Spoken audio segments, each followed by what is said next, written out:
Olá, sejam bem-vindos a mais uma aula do nosso curso, ou mais um vídeo do nosso canal Eleições Sem Processos. Eu queria começar o vídeo de hoje, dessa segunda-feira, dia 6 de maio de 2024, com uma pergunta. E a pergunta é a seguinte: que tal se sua campanha contratar uma pesquisa eleitoral, registrá-la devidamente na Justiça Eleitoral e passar a divulgar um resultado tendenciosamente favorável ao seu candidato? O estatístico pode dar uma maquiada aí, digamos, nos dados. Quem sabe isso possa trazer mais votos, né? Já pensou nessa possibilidade? Pois bem, quem fizer isso incorre em crime eleitoral. A pena prevista é de 6 meses a 1 ano e multa de aproximadamente R$ 53.000 até R$ 106.000 aproximadamente. Eu já vi isso acontecer. Sim, foi numa eleição do ano de 2012, num município com mais ou menos 100 mil eleitores. É um município médio. Haviam 3 candidatos a prefeito. O marqueteiro do sujeito achou que seria uma ideia genial divulgar, faltando pouco tempo para o primeiro turno, divulgar em massa, em um jornal impresso e no horário eleitoral gratuito, uma pesquisa em que o seu candidato aparecia na frente. A pesquisa divergia muito das pesquisas contratadas e não divulgadas estrategicamente por outros 2 candidatos. Obviamente, esses dois recorreram ao juízo da zona eleitoral do município, acusando fraude, acusando o candidato que supostamente estaria na frente nas pesquisas, mas que não estava, de fraude. A magistrada na época, a juíza eleitoral na época, determinou então que fosse suspensa a divulgação da pesquisa por não obedecer a requisitos básicos para divulgação, sob pena de aplicação de multa de R$ 10.000 para cada ato de veiculação. Uma inserção na rádio já de 30 segundos na rádio já divulgando essa pesquisa possivelmente fraudulenta, tudo indica que era fraudulenta mesmo, já dava uma multa de R$ 10.000. Pois é, a campanha do candidato que supostamente estava em primeiro lugar, segundo essa campanha eleitoral em cima de uma suposta pesquisa que mostrava que ele estava na frente. A campanha desse candidato não parou de divulgar. Primeiro, ela não parou de divulgar. Ela julgou as multas no custo, na despesa de campanha, digamos assim.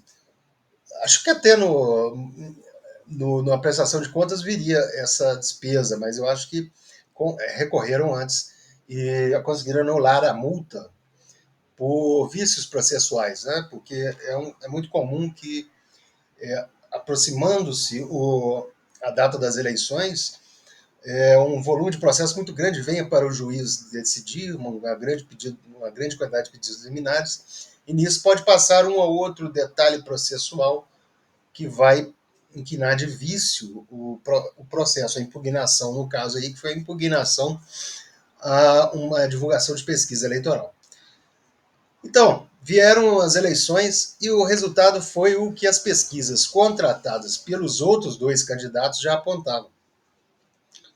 O candidato da pesquisa, certamente manipulada, teve a menor votação entre os 3. O golpe genial do marqueteiro aí, né, não surtiu efeito, provavelmente até tirou votos dele. Quanto às multas, né, elas somaram mais ou menos R$ 500.000, mas, como eu disse, o candidato conseguiu anular a decisão que aplicou a multa através de um recurso ao Tribunal Regional Eleitoral. Pois bem, né, a divulgação de pesquisa eleitoral, seus requisitos, são o tema dessa aula. Então vamos em frente.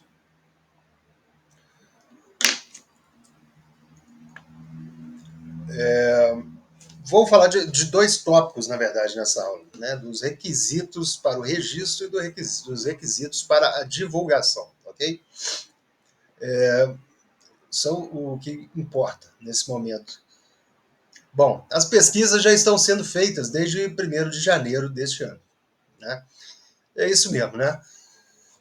No ano eleitoral, podem ser divulgadas pesquisas de intenção de voto, sejam elas contratadas por órgãos de imprensa, por exemplo, por sites de internet, da mídia digital, podem ser contratadas por candidatos, por partidos ou por interessados, como eu disse, desde o primeiro dia do ano. Eu digo divulgadas, ok? Divulgadas, porque é provável que pesquisas de intenção de voto já venham sendo feitas para as eleições desse ano já desde o ano passado. É muito provável. Porque essa é a forma que os partidos têm para verificar a viabilidade de pré-candidatos, ok? Segundo dados oficiais do TSE, já foram registradas 1.187 pesquisas em todo o país desde o início deste ano de 2024. Dessas pesquisas, 573 levantaram dados também referentes à eleição para vereador, porque é mais raro, né? Em eleições municipais, geralmente as pesquisas, pelo menos nos pequenos municípios, todos os municípios têm pesquisa, praticamente todos os municípios do país, mas geralmente foca-se nas eleições majoritárias para prefeito, né? Na descrição desse vídeo, eu vou deixar um link muito interessante para você pesquisar, para você poder achar as pesquisas que já foram contratadas, por quem, quanto se pagou, né? Quando vão ser divulgadas, se é que vão ser divulgadas, né? Muito bem, as pesquisas realizadas devem ser registradas em um sistema informatizado próprio, ele tem o nome de Pesquele, né? Como vocês têm visto aí, se viram outros vídeos desse canal, todo o processo todos os processos administrativos e judiciais, eles são hoje informatizados. E o acesso do cidadão ao judiciário eleitoral não é mais através do papel, do protocolo no papel, é sempre através da internet, através de um sistema de informática, um aplicativo, ok? Muito bem. Então, para o caso das pesquisas, uma vez realizadas, elas devem ser comunicadas à Justiça Eleitoral no prazo de 5 dias antes da divulgação, ok? Muitas vezes a Justiça Eleitoral nem está sabendo que essa pesquisa está sendo feita, precisa ser registrada, ela não precisa ser feita, ela não precisa ser registrada antes de ser feita, ela pode ser feita antes, pode ser que nem, e se não for divulgada, nem precisa ser registrada, a verdade é essa, tá? Mas se foi feita a pesquisa e se pretende divulgar a pesquisa, ela tem que ser registrada. E quais são os requisitos, né, obrigatórios que devem vir nesse pedido de registro? Vou dizer um por um aqui. Primeiro, obviamente, o nome do contratante com o CPF dele. Segundo, o valor pago e a fonte dos recursos que pagaram pela pesquisa. Em terceiro lugar, a metodologia e o período de realização da pesquisa, bem como outros dados técnicos, tais como o sistema interno de controle e verificação, conferência e fiscalização da coleta de dados e do campo de aplicação. São questões bastante técnicas que só interessam aos peritos que vão estar auxiliando os partidos na análise dessas pesquisas, né? Esses peritos são matemáticos, são estatísticos, né? Agora tem que informar também um questionário completo aplicado. E aí qualquer cidadão pode entrar lá no registro da pesquisa e ver qual foi o questionário que foi aplicado, né? Estava lá o nome de todos os candidatos, né? A primeira pergunta mais óbvia a se fazer. O questionário já é compreensível por qualquer cidadão. E esses dados técnicos são muito importantes porque permitem a quem queira fiscalizar a fidedignidade da pesquisa e avaliar se houve alguma forma de manipulação. Obviamente, eu repito, é um profissional especializado que deve constatar isso, né? É claro que qualquer cidadão que se meta a estudar estatística, que se meta a estudar a pesquisa de opinião pública, pode chegar a entender isso, né? Não estou excluindo aqui os autodidatas, mas Em geral, quem vai perceber isso é um profissional, um estatístico, um matemático, né? E vocês vão ver que a presença desse profissional é obrigatória. E ainda para que seja aceito o registro, são exigidos, em quinto lugar, a identificação de quem pagou pela pesquisa com o CPF e o CNPJ. Ou seja, na prática, o contratante pode ser pessoa física ou pessoa jurídica. Geralmente são pessoas jurídicas, né? No caso da mídia, né, da imprensa, é, da, de televisão, de rádio, de jornal, ela tem muito interesse em fazer essas pesquisas para divulgação, né? E elas são as grandes contratantes dessas pesquisas, para nas eleições gerais. Mas os candidatos também contratam, os partidos contratam, e geralmente as pesquisas contratadas por candidatos e partidos não são divulgadas por motivos estratégicos, ok? Também é exigido a nota fiscal emitida pela empresa ou pelo instituto que realizou a pesquisa. E, em sétimo lugar, o nome do profissional de estatística responsável pela pesquisa com suas credenciais profissionais, ok? Então, a participação de um profissional de estatística é obrigatória em toda pesquisa eleitoral. E todo instituto de pesquisa, toda empresa séria que promove pesquisa, tem lá os profissionais estatísticos, matemáticos e profissionais de outras formações, de outras áreas. Eu não conheço internamente um instituto de pesquisa, tá? Mas eu queria ressaltar aqui o seguinte: quando eu falo de atores, e nos vários vídeos que já fiz, quando eu falei dos atores indispensáveis, na, cuja participação é indispensável no processo eleitoral, eu me referia também, e não citei, mas implicitamente eu quero dizer que estava me referindo também aos estatísticos, aos pesquisadores, aos donos de empresas de pesquisa de opinião pública. Eles são atores fundamentais ali. O trabalho que eles fazem, inclusive, interfere no resultado das eleições. Então, eles ficam aí ao lado de outros profissionais, como advogados, como contabilistas, como publicitários, como jornalistas, e uma infinidade de outros prestadores de serviços, como os proprietários de gráficas, né? Então, saber a lei eleitoral não interessa só a candidatos, a partidos, a dirigentes partidários, não interessa só a advogados, ela interessa uma multidão de pessoas. A verdade é essa. E se fôssemos levar a ferro e fogo, ela interessa, saber a lei eleitoral interessa a mais de 200 milhões de cidadãos? Não, nem tanto. Nem todos eles são eleitores, né? A população brasileira inteira não é eleitora, mas há no mínimo aí 156 milhões, se eu acredito, que é o número total de nosso eleitorado.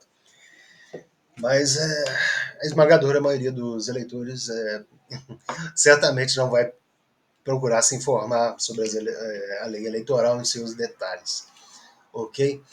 Pois bem, registrada a pesquisa, ela pode ser divulgada, eu volto a dizer, tá? O registro é um requisito da divulgação. A divulgação, se feita por candidato ou partido, claro, é conveniente ou não é conveniente, conforme a estratégia da campanha. Aí aqui eu gostaria de lembrar aquela máxima da arte da guerra de Sun Tzu, né? Mostre-se forte quando está fraco, mostre-se fraco quando está forte. Não divulgar pesquisas quando elas mostram que o candidato ainda está fraco, ainda está com pouco votos, com poucas intenções de votos, é não mostrar fraqueza quando se está fraco. Então, normalmente eles não vão divulgar se o resultado para eles for negativo. Okay? Muito bem. Realizada a pesquisa, como eu já disse, haverá divulgação conforme a estratégia do partido, mas se houver a vontade que seja divulgada a pesquisa, o registro é indispensável sob pena de multa, tá? Sob pena de multa para o beneficiário e para o órgão de imprensa, por exemplo, que divulga a pesquisa, tá? A multa também ela é do mesmo valor da multa para o crime de pesquisa, de divulgação de pesquisa fraudulenta. Ela varia também, ela pode ir de R$ 53.000 a R$ 106.000 aproximadamente. Agora um detalhe eu peço para um detalhe importantíssimo. Quando a pesquisa for divulgada, seja na imprensa tradicional, seja na internet, seja em impressos na rua, a matéria jornalística, a postagem na internet ou o anúncio publicitário, que vem no físico ou no digital, devem trazer obrigatoriamente algumas informações. E quais são essas informações obrigatórias na divulgação? Depois o registro, quando já sai o material com o resultado da pesquisa, ok? É preciso que conste nesse material de divulgação, primeiro, o período de realização da coleta de dados. A gente precisa saber quando foi feita essa pesquisa, óbvio, né? E geralmente nós queremos uma foto do momento, uma foto da intenção de voto dos eleitores no momento que estamos vivendo, da campanha eleitoral. O segundo requisito, a margem de erro da pesquisa. Né? Quem vê a divulgação de pesquisa na televisão, por exemplo, em eleições gerais, eleições presidenciais, ouve essa expressão o tempo todo, né? Margem de erro. Margem de erro de 2%, de 3%, 5%. O terceiro requisito, o nível de confiança. O quarto, o número de entrevistas, quantas pessoas foram entrevistadas de fato, né? O quinto requisito, o nome da entidade ou da empresa que realizou a pesquisa, do instituto que fez a pesquisa. E se for o caso, quem a contratou. É verdade, muitas vezes o próprio instituto de pesquisa, ele registra a sua pesquisa, né? O IBOP, por exemplo, que já não existe mais, ele tem outro nome hoje, né? Mas temos aí diversos institutos, Datafolha, né? Eles fazem suas pesquisas e eles mesmos divulgam. Aí é interesse deles pesquisar e divulgar. Outros institutos, eles são prestadores de serviço. Então, eles estão prestando serviço aí a partidos, a candidatos e órgãos de mídia, entidades de mídia. O sexto requisito é o número de registros da pesquisa no TSE, ou melhor, na Justiça Eleitoral, ok?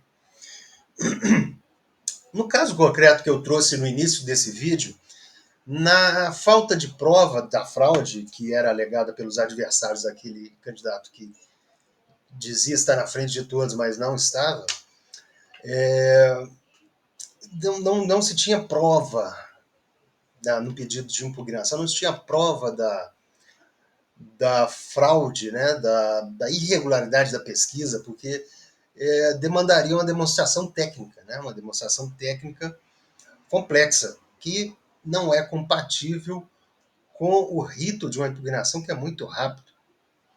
Então, o que aconteceu na prática ali? A pesquisa foi proibida de ser divulgada pela magistrada do local, da zona eleitoral, porque ela não trazia alguns desses requisitos aí no material de divulgação, né?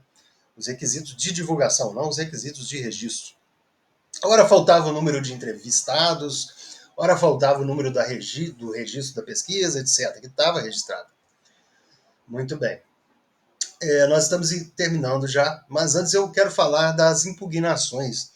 O registro ou a divulgação da pesquisa pode ser impugnado. Tá? Qualquer pessoa pode impugnar, eu pergunto? Não.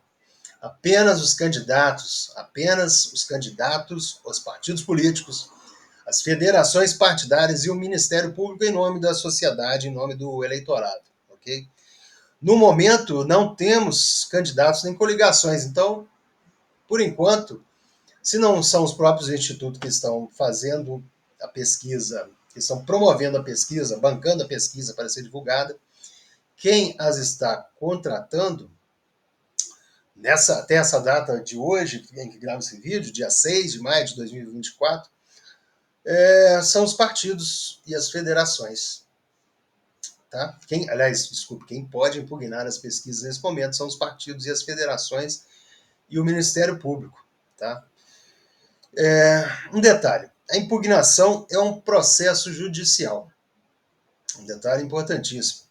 Portanto, exige que um advogado traga a juízo, através do sistema informatizado online, PJE, a impugnação em nome do partido ou de candidato, quando já tiver candidato registrado, que isso é só em agosto, ok? A pesquisa pode vir com pedido liminar de suspensão da divulgação. Tá? É possível pedir essa liminar, havendo ali indícios suficientes de irregularidade e havendo demonstração do prejuízo para as eleições. Né? Porque as pesquisas, como eu disse, elas influenciam a votação. Os eleitores costumam rejeitar candidatos que aparecem nas pesquisas com pouca intenção de voto, né? Porque eles pensam que seu voto será perdido, será um voto num candidato inviável. Então, eles preferem votar no candidato mais viável. Okay? O procedimento do julgamento da impugnação de registro de registro de candidatura, não. O procedimento da impugnação, da divulgação de pesquisa eleitoral, ele é muito sério. É um processo relâmpago, eu diria. Né? Ele segue o mesmo rito das representações contra a propaganda irregular. A impugnação deve ser dirigida a um juiz eleitoral de primeira instância, ou seja, a zona eleitoral responsável pelas eleições que são objeto da pesquisa. Né? Nesse ano, que é ano de eleições municipais. Em ano de eleições gerais, se a pesquisa é para o cargo de presidente da República, quem julga é o TSE. Se a pesquisa é para quaisquer outros cargos, quem julga a impugnação à pesquisa são os TRS, os Tribunais Regionais Eleitorais. Como eu disse, o procedimento ele é relâmpago, né? É rápido, tem que correr mesmo, tá? Tem que estar atento e alerta o tempo todo. Aceita a inicial por um juiz eleitoral, o impugnado é imediatamente intimado para a sua defesa e para que constitua advogado, no prazo de 2 dias, ele só tem 2 dias, tá? Para responder à impugnação. Após a apresentação da defesa, ou decorrido o prazo de 2 dias, sem resposta, o Ministério Público, caso não seja um impugnante, tem vista dos autos por um dia e o juiz eleitoral tem mais um dia também para tomar sua decisão. Ou julga a pesquisa indivulgável e aplica multa se ele constatar irregularidade, falta de registro para a divulgação, ou ele indefere a impugnação e deixa a divulgação da pesquisa rolar. Ou seja, o processo de impugnação contra a pesquisa supostamente irregular ou contra a pesquisa irregularmente divulgada por não ter sido registrada, ele, em regra, deve ser resolvido em 4 dias. Geralmente não há tempo para resolver num prazo tão curto, mas é sério, não vai passar de 7 dias, ok? Não vai passar de 7 dias. E muitas vezes o pedido de impugnação de cara é indeferido, porque o impugnante não demonstra ali qualquer indício de fraude ou não demonstra que houve. Bom, por outro lado, se demonstrar que a pesquisa divulgada não foi registrada, o juiz eleitoral ele pode imediatamente mandar decidir de pronto ali, porque é uma questão só de fato e de direito. Não demanda prova nem nada, então ele pode acatar o liminar e logo em seguida mandar tirar do ar a divulgação da pesquisa, ok? E aí eu pergunto, né, a vocês que tipo de processo judicial poderia ser mais rápido, né? Quem dera se todos os processos judiciais pudessem ser resolvidos num prazo de 4 dias. Essa não é a realidade. Okay? Até em muitos casos nem é desejável que seja assim, porque o que precisamos ter é o que a Constituição diz, né? Precisamos ter um processo com duração razoável, né? Não tão rápido, mas não tão lento, né? Ele deve durar o tempo necessário para que se esclareça a verdade dos fatos. Eu lembro ainda que os prazos para durante o processo judicial de impugnação de pesquisa, assim como o processo judicial de contra a propaganda irregular, ele corre, iniciada a campanha eleitoral, ele corre nos finais de semana e feriados. Tá? Isso após o registro de candidatura, após o dia 15 de agosto.